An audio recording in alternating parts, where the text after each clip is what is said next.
And now, it's time for another Dice Tower review with Tom Vasel. Hey folks, I'm Tom Vasel, and today we're taking a look at a game called Era Medieval Age. This is designed by Matt Leacock, who is best known for designing Pandemic. But he's also designed one of my favorite roll and write games. There's a lot of roll and write games that are out there where you roll dice and write things out, and that game is Roll Through the Ages. It's a fantastic little game that came out probably a decade or so ago, but still holds up today. Well, this is what is considered to be a roll and build game, where you have pegs and you're still building up a physical city after you roll dice. It definitely has its roots in Roll Through the Ages, but it's also different because you're not drawing, you're building. Let me show you.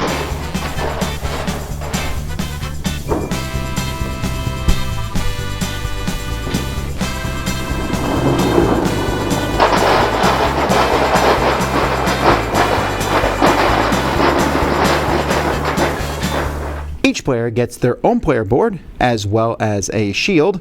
You're on your player board, you have these trackers here. You have trade goods, you have stone, wood, and food, as well as culture and a disaster track here. One player who is going to go first has this token, and you'll just pass this around the table. Now this just keeps track of the different phases of a round. Players will also start with these 3 wall pieces, a farm, and then 3 of these longhouses here. And also a keep. The keep has to go in the middle of your board. Everything else can be put any way you want. So this is an example setup. Each of these longhouses gives you a yellow die, and the keep gives you a gray die, so everyone starts with the same number of dice. Each round is done the same way. The first thing that happens in a round is you're going to roll the dice. Now you roll these dice and there are various things on the different sides of the dice. And as the game goes by, you can get more dice, including dice that are both white and blue. If you roll a skull, you can see there's a skull in the middle of the white die here. There's a skull on every die on one of the sides. There's also some other symbols. But if you roll a skull, then that die is locked. Any dice that didn't have a skull, you can re-roll. This is locked and this is locked. And I could choose to re-roll again. Seems like that's a lot of re-rolling. You can keep some of the dice too if you want to.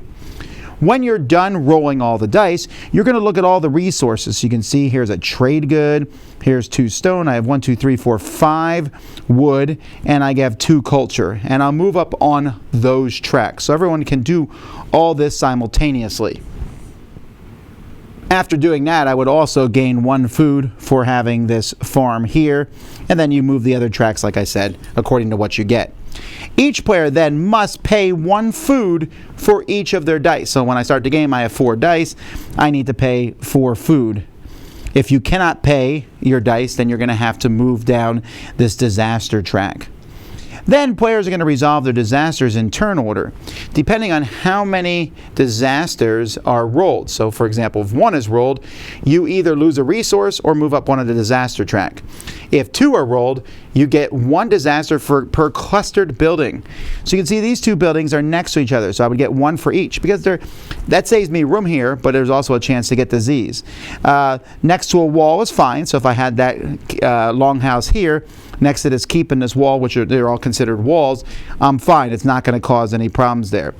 If you roll 3 skulls, then your opponents have to scorch an unwalled area, which means they have to place one of these markers somewhere on the board. These markers are also used if you're playing with less than 4 players, so that you start with a slightly smaller board. 3 skulls is good because it hurts everyone else, but 4 skulls makes you lose a building. 5 skulls makes your opponents lose an unwalled building. It's not inside a complete wall. And 6, you lose all your trade goods, or 7 or 8 or 9. So you can see some of the results are good for you, but most of them are bad. After that happens, then players may use any hammers that they've rolled. So there's a hammer on here. Each hammer you roll lets you build a building. There are a wide variety of buildings to build.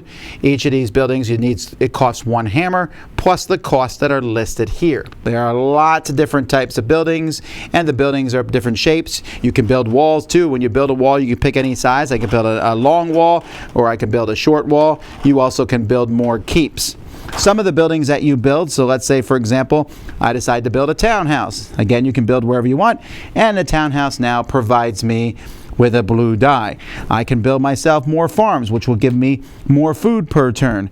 I can build myself some big giant buildings like this guild hall here, and when I build the guild hall, that's going to score me extra bonus points at the end of the game. I can build lumber mills, which will give me some 2 free wood each turn. I can build a hospital, and when I put the hospital next to buildings, I can cluster it up like this. I could even have this building here, and the buildings that are next to it are immune from the disease. You don't have to worry about those buildings when they're being clustered. I can build a monastery, which lets me, after my first roll, pick one die and set it to any side that I want.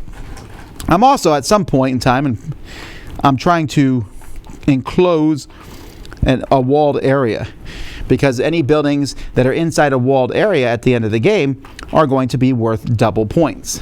Now, there's not a lot of buildings. For example, the building I just built, the guild hall, there's only 3 of those. Of the townhouses, there's only 5 of those. When a building type is completely gone, you're going to take one of these white discs that you saw earlier and flip it over to an X. When 5 building types run out, then the final round of the game has been triggered, and players will take up their score. On a score pad, you're simply going to get points for each of the different buildings. They're worth various points from 1 to 5. 4 of the buildings will give you points at the end of the game. The market bonus gives you points for empty space next to the market. The guild hall gives you points for leftover resources. The university gives you extra points for culture, and the cathedral bonus gives you 1 point for every die that you have. Then your culture track, which has been moving up over the course of the game, you will get 1 point for how high that is. And then whoever has the most culture gets a bonus of 5 points. The biggest walled-in area, and you can see here, you'll count the number of squares that you've walled in completely. The biggest one gets 10 points, and don't forget, any buildings that are inside a walled area will score you double. And then you'll lose 1 point for each disaster point that you've gotten. And in fact, if you reach 25 disaster points over the course of the game, you write down minus 25, and this track resets in case you go crazy with disasters. Whoever has the most points is the winner. Okay, so the score sheet itself works fine. It's colored, but I'm going to laminate one, as I always do in these type of games. The buildings are great. I really like them. I mean, some people might paint them, I suppose, but they look fine as is. The colors match. They're neat to have. You have to put them in separate piles on the table, and remember, as soon as one pile runs out, to flip over these white discs, which also are good quality.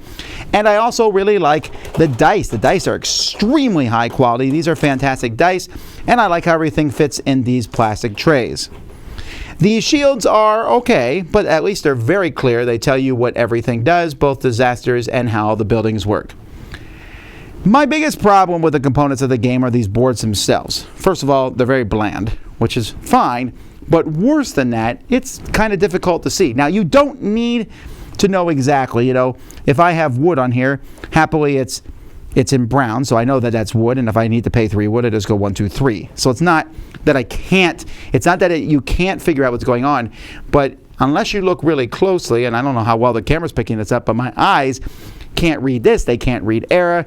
They can't read the things over here. I'm going to have my boards washed with paint. Someone will do that, or you can use like an ink pen and color them in. Not so much for usability, although that certainly helps usability, but just because I think it will make it look nicer. I mean, when the board is done and you have the buildings on it and stuff, it looks fantastic. I mean, it looks really great. I like how this looks. I just wish it was easier to see the boards. That's my only problem. Other than that, I think the components are fantastic. I really like this game. I really like the rolling the dice and then deciding what buildings to buy. Do I want to buy buildings that give me more dice? Great, more dice, but then I got to feed them. And unlike many games where I complain about feeding your people, this one, it's like a main mechanism. It just works really well in the game. It's like I need to get food. I can easily handle that by rolling a die and getting 3 food on one of the yellow sides, or by building more farms. I might want to get a lot of wood, but I also want those trade goods because they let me build those really big buildings. So maybe I'm going for a lot of dice, but at the same time, maybe I want to build a nice big giant walled-in area, double the points of everything. And it also has that visceral, look at that city that I just built. It feels good. It is not a very long game, because everyone can work simultaneously. You do roll your dice and re-roll behind your shield, so obviously some level of honesty is needed among players, but I just assume I play with honest people. You get to roll up to 3 times like Yahtzee, and you have to keep the skulls. The skulls can be a major thing. You know, if you roll 1 skull, do you roll again? Because you might get 2 skulls, which is bad. If you roll 2, I might roll again and get 3 because then that attacks other people. There's also a mechanism in the game, which I haven't mentioned till now, where there are swords on some of the sides of the dice. And at the very last thing of a round, after everyone builds their buildings, whoever has the most swords will steal a resource from each person who has fewer swords than you. So if I have 3, Susan has 2, Mary has 1, Bob has none. Everyone's stealing from Bob. I'm stealing from Mary and Susan, and I forget who had 3 swords and 2. But you know what I mean. Each person will steal 1 resource from each person who has less than them. There is also, on the gray die, there's also a 4 shield side which will defend you up to 4 swords, but you don't steal something from someone else. It's just a defensive thing. This is a bit of a take that thing, but I didn't find it to be that irritating because, one, if it is that irritating, build more citadels, get more gray dice, block it, do it yourself. Also, you can kind of make sure that, you just give them resources you don't care about that much. So I thought that was a little bit of interaction. There's also a lot of interaction because there's not many of each building. So you got to figure out, if I want to build a building, build it as quickly as possible because it might not be left. Other players have built it. Era also has a solitaire variant, which I've tried out. Yes, I know. I like, to play solitaire games sometimes, and this one works okay. You're basically playing against a neutral player, trying to score as high as you can. This game seemed nice and suited for that. I wouldn't be surprised if we see this game show up on an app at some point where you can do the same thing. Is this different than a roll and write game? Not really. You could have drawn all these buildings on a piece of paper. I personally prefer this style of game because I like the physical nature of it. I like seeing the build-up part. And I also like the custom dice. I mean, the whole thing just comes together really well. So it's not as big as the box would portray. This looks like a very big game. Era's not a big game. It's a small game. And when playing it, some of the people who I played with had played Roll Through the Ages, and they're like, wow, there's a lot of similarities. There definitely is. The disasters, and how they affect sometimes you, sometimes the other player, feeding your dice and stuff, that works. But I think this one I like better than Roll Through the Ages, partially because I like seeing my kingdom get built rather than marking check boxes on a piece of paper. And it just feels a little bit more streamlined. It's a neat game. Check it out. Era, Medieval Age. Dice Tower Judgment, approved!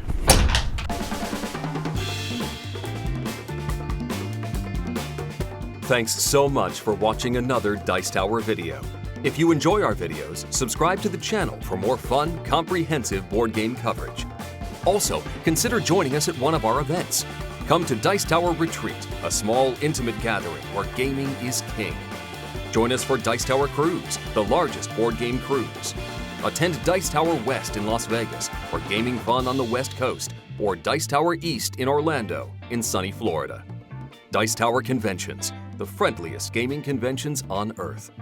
I'm Eric Summerer, and you've been watching The Dice Tower.